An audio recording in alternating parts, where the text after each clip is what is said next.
চলুন বুঝি India vax কি এবং ট্রেডিংয়ে এটি কিভাবে ব্যবহার করা যায়। ইন্ডিয়া ভেক্স একটি ভোলাটিলিটি ইন্ডেক্স যা আমাদের একটি ধারণা দেয় যে নিফটি 50 কতটা উঠতে বা নামতে পারে। দেখুন, বর্তমানে ইন্ডিয়া ভেক্স 12.60 রয়েছে।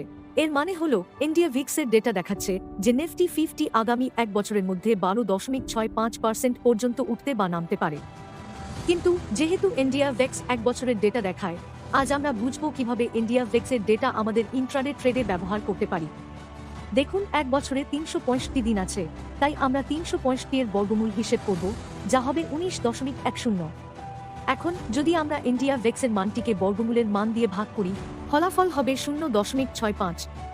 এটি বোঝায় যে নিফটি প্রতিদিন 0.65% পর্যন্ত উঠতে বা নামতে পারে। ইন্ডিয়া ভেক্স আমাদের এটাই জানাচ্ছে। এখন আমরা নিফটি লেভেল ক্যালকুলেট করব।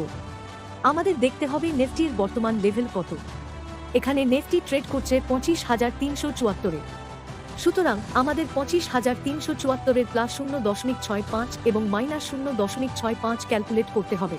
এই হিসেবের মাধ্যমে আমরা জানতে পারব যে নিফটি পরের ট্রেডিং দিনে 25,539 পর্যন্ত উঠতে পারে বা 25,209 পর্যন্ত পারে। আরও তথ্যপূর্ণ ভিডিওর জন্য আমাদের সঙ্গে থাকুন।